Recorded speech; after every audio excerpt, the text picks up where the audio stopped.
नमस्कार। सबसे पहले आप सभी दर्शकों को कर्मा पूजा की ढेर सारी शुभकामनाएं एवं हार्दिक बधाई। दोस्तों, आज हम बताने वाले हैं कर्मा धर्मा की कहानी। अगर आप झारखंडी संस्कृति, आदिवासी संस्कृति में अगर रुचि रखते हैं या मानने वाले हैं, तो अगर आप इस कहानी को नहीं सुनते हैं या इस कहानी के बारे में जानकारी नहीं है, तो कहीं ना कहीं आपकी कर्मा पूजा अधूरी सी रह जाती है। तो इसी कर्मा पूजा की कहानी आपको आज मैं सुनाने वाला हूं। लेकिन इससे पहले अगर आप चैनल पर नए हैं तो चैनल पर को सब्सक्राइब कर लें, ताकि आपको अपने देश, धर्म, संस्कार और संस्कृतियों से संबंधित सभी प्रकार की महत्वपूर्ण वीडियो आपको इसी चैनल पर प्राप्त होते रहती हैं। तो कर्मा पूजा भाद्रपद शुक्ल पक्ष एकादशी को मनाया जाता है, जिसमें एक प्राकृतिक पूजन विधि है।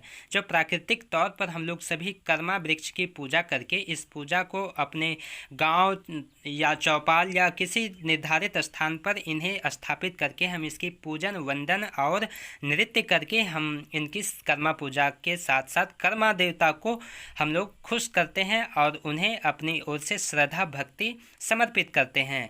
तो इसी प्रकार से कर्मा पूजा को सफल बनाने के लिए हमें कहानी भी सुननी पड़ती है। तो ये कहानी कौन सी है, इसी कहानी को चलिए सुनते हैं। एक समय की बात है, एक बहुत ही सुंदर सा गांव रहता था। वहाँ पर एक राजा रहता था जो बहुत ही न्यायपूर्ण और बहुत ही सुशील स्वभाव का रहता था। और साथ ही साथ उस राजा के गांव में सभी कोई सुखी संपन्न रहते थे। जिस गांव में एक बहुत ही सुंदर सी तालाब हुआ करता था और उस तालाब में बहुत ही सुंदर सुंदर कमल के पुष्प फूले हुए रहते थे।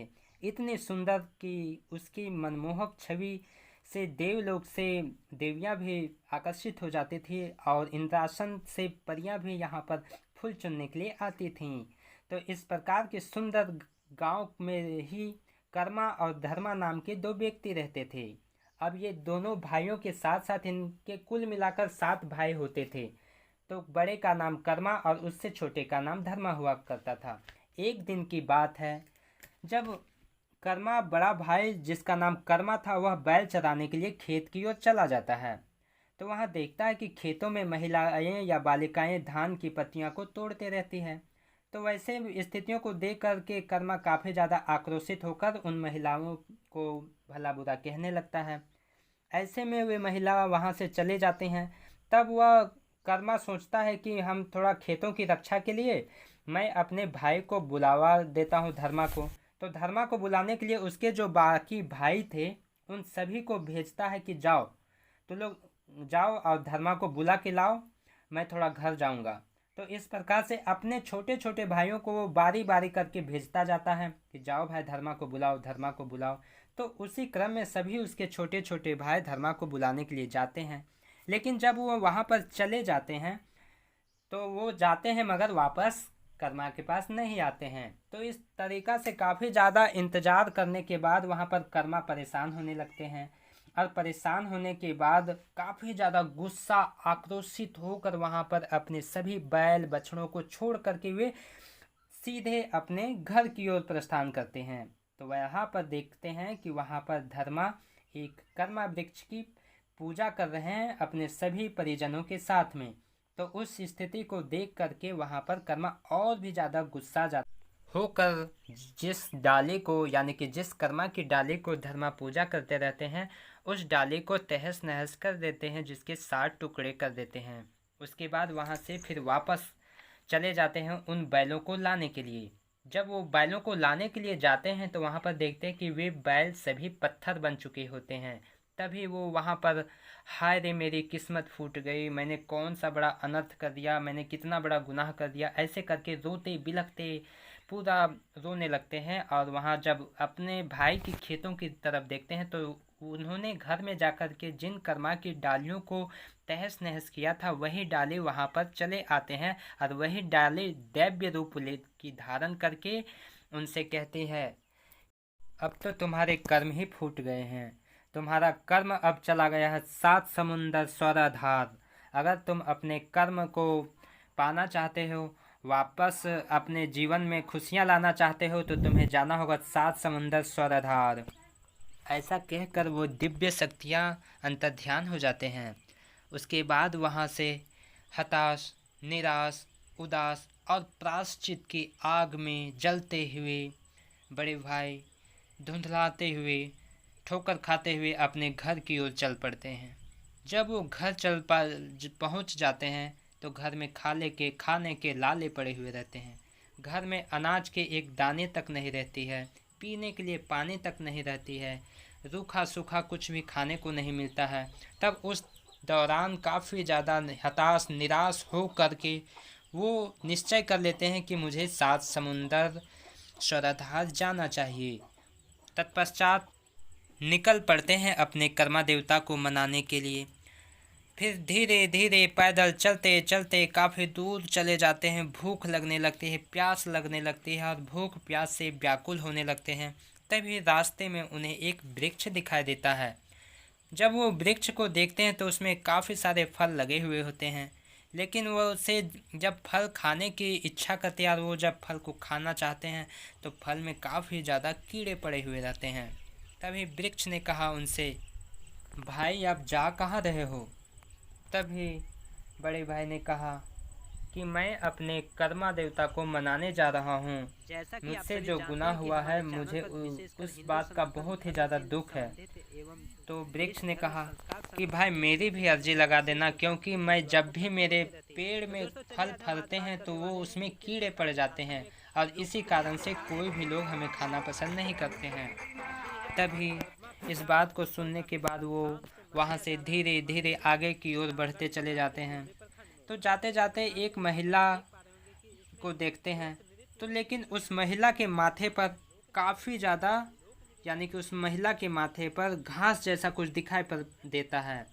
तो उस महिला के सामने वे रुकते हैं और वो बात पूछते हैं। तो वो कहते हैं कि देखिए ना, मेरे माथे पर ऐसी स्थिति है, भाई आप जा कहाँ रहे हैं? तो इन्होंने फिर उन्हीं को बताया कि मैं अपने कामों को, अपने बिगड़े कार्य को मनाने के लिए जा रहा हूँ, कर्म देवता को मनाने के लिए।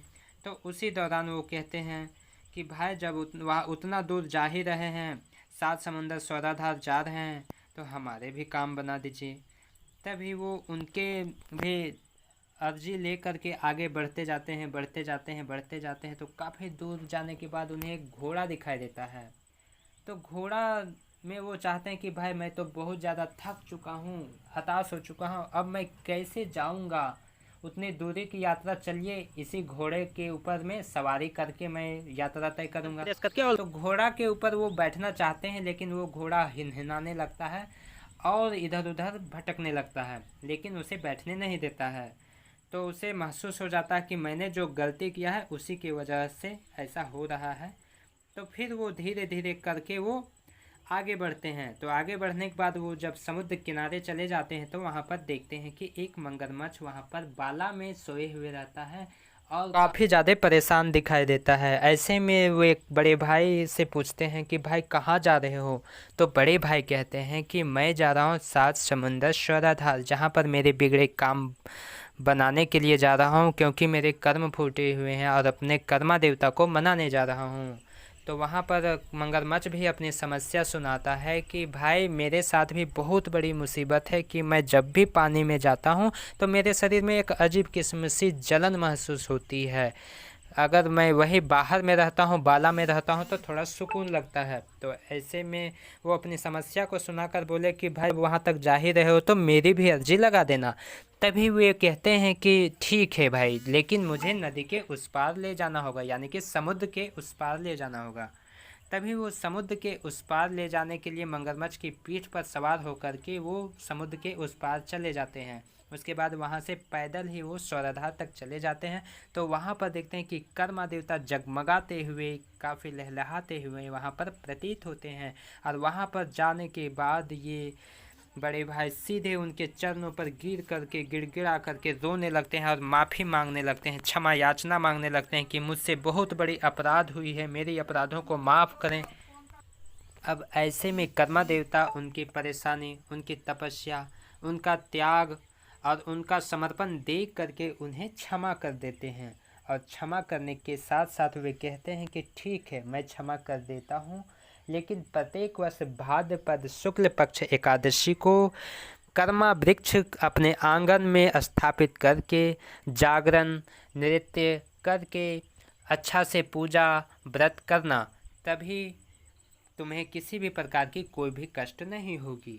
ऐसा कह करके वो आशीर्वाद भी देते हैं। कि तुम्हारा जीवन सदा सुखी हो। लेकिन कर्मा पूछते हैं कि ठीक है, अगर ऐसी बात है तो मैं ऐसा ही करूँगा। लेकिन मैं जब रास्ते में आ रहा था तो कुछ ऐसे याचक थे जो मुझे अपनी समस्या बताए थे। क्या उन लोगों के समस्याओं का समाधान किया जा सकता है? तो कर्मा देवता खुश होकर बोले, बिल्कुल किया जा सकता है। आप पूछो कौन सी, किनकी क्या समस्या है। तो बोले कि मैं रास्ते में जब समुद्र में पार कर रहा था तो एक ऐसा मगरमच्छ देखने को मिला था। जब मगरमच्छ पानी में जाता है तो उसे भारी मात्रा में जलन होने लगती है। तो कर्मा देवता बोलते हैं कि वैसी बात नहीं है, क्योंकि वो जो मगरमच्छ था एक समय की बात है जब वहाँ पर राजा की एक पुत्री हुआ करती थी, जिसे वो मगरमच्छ उसे निगल गया था। और उस राजा की पुत्री के गले में एक हार हुआ करता था जो हीरे से बना हुआ काफ़ी कीमती और काफ़ी मूल्यवान हार था। तो उसी के कारण से वो उसे जलन होती है। तो उसका समाधान क्या है? बड़े भाई ने पूछा। तो कर्मा देवता बोले कि उसकी समाधान है कि उन्हें उल्टा उलटने के लिए कहें और उसे जोरदार मुष्टिका से प्रहार करें तो वो हीरा स्वयं ही उसके मुख से निकल जाएंगे। तो वैसा ही करने को कहा गया। तो ठीक है, जब ऐसी स्थिति है तो मैं ऐसा भी करने के लिए तैयार हूँ और उसे बताऊँगा भी ये बात। उसके बाद उन्होंने पूछा कि रास्ते में मुझे एक महिला मिली थी जिसके माथे पर घास, काफ़ी ज़्यादा मात्रा में घास जैसा कुछ बना हुआ रहता था, जिससे कि उसे काफ़ी ज़्यादा परेशानी होती थी। तो उन्होंने कहा कि उस महिला में थोड़ी सी शिष्टाचार की कमी है, जिसमें कि वो अपने से बड़ों की सम्मान नहीं करती है या बड़ों को देख करके घूंघट या घूंघा नहीं करती है, जिसके कारण से ऐसी स्थिति बनी हुई है। उसके बाद उन्होंने एक और याचिका को लेकर के बोले कि मैं जब रास्ते में आ रहा था तो एक वृक्ष था। उस वृक्ष में फल तो बहुत सारे फले हुए थे, लेकिन उसके वृक्ष में काफ़ी ज़्यादा कीड़े थे। तो उसकी क्या समाधान है?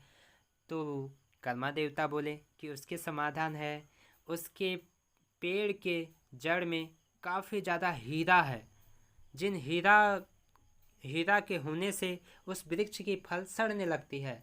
अगर आप चाहो तो उस हीरा को कोड़ कर या खोद कर उसे निकाल कर अगर ले जाते हो तो उससे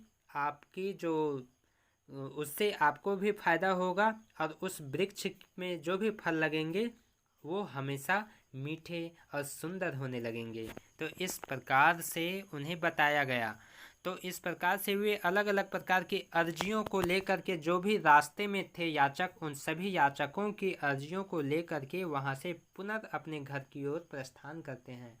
तो वो उसी प्रकार से समुद्र किनारे पहुँच जाते हैं। तो वहाँ पर देखते हैं कि मगरमच्छ उनका इंतज़ार करते रहता है। तो मगरमच्छ को वो बताते हैं कि भाई तुम्हारी भी अर्जी मैंने लगा दी। तो भाई बोले क्या अर्जी लगा दी? अब मगरमच्छ उतावला हो जाता है, लेकिन बोलते कि भाई पहले मुझे उस पार करो, उसके बाद बताऊंगा। तो जल्दी पाल्दी में आनंद फानंद में मगरमच्छ भी उसे अपनी पीठ पर बिठा करके समुद्र के उस पार ले जाते हैं। जब समुद्र के उस पार चले जाते हैं तो उस पार जाने के बाद वो बताते हैं कि ऐसा करने से ऐसा होगा। ठीक उसी प्रकार से जैसे कर्मा देवता बोले थे कि मुष्टिका प्रहार करने से वो जो मोती था, कीमती मोती था, वो स्वयं मुख से बाहर आ जाएगा। तो उसी प्रकार करने के बाद वो मोती बाहर हो जाता है। तो मगरमच्छ बोलता है मैं इन मोती का क्या करूँगा, इस कीमती हार का, ये आप ही रख लीजिए। तो उस कीमती हार को अपने हाथों में लेकर के कर्मा काफ़ी खुशी खुशी झूमते हुए अपने घर की ओर प्रस्थान करने लगते हैं।